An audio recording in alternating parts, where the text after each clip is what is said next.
The Detroit Lions' Jared Goff pairing has been a mostly successful one over 4+ seasons. We say mostly successful because while Goff has helped turn things around in Detroit, he has yet to get the team over the hump to a Super Bowl.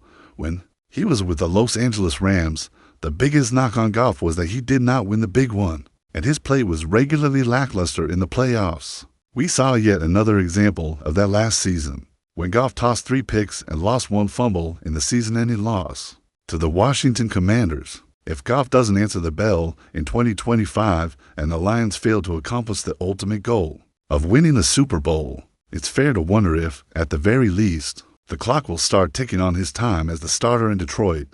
Granted, the Lions are tied to Goff through 2028, but that doesn't mean Detroit can't start planning for the future by drafting a quarterback, something the franchise has already done since acquiring Goff when it drafted Hendon Hooker in 2023. Auto Sports' Travis May, Kyle Krabs, and Ryan Roberts believe it is possible the Lions do take a quarterback, as they have the Lions taking Oklahoma signal caller John Mateer with a second-round selection in the 2026 NFL Draft. Over 3 years at Washington State and 1 year at Oklahoma, Mateer has scored 65 total touchdowns, 40 passing, while completing 64.7% of his passes for 5,493 yards and tallying 1,305 yards on the ground, showing his dual threat ability. According to the Draft Network scouting report, Mateer's strengths include arm talent, pocket presence, athleticism, and improvisation.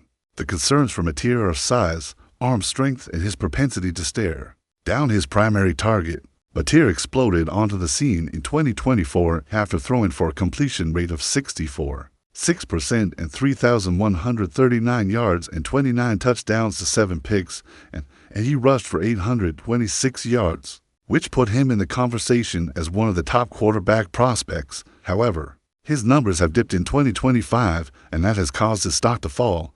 In 9 games, Mateer has completed 63.9% of his passes for 2,087 yards and 8 scores to 7 interceptions. He has also rushed for less yardage with 3 to 9 as a result. It's very realistic to think he'll be on the board on day 2 in next year's draft. We've already seen general manager Brad Holmes unafraid to draft a quarterback with Goff on the team, and while doing so in the 2nd round would create quite the controversy, Holmes won't be afraid to do it again if it's a quarterback he loves.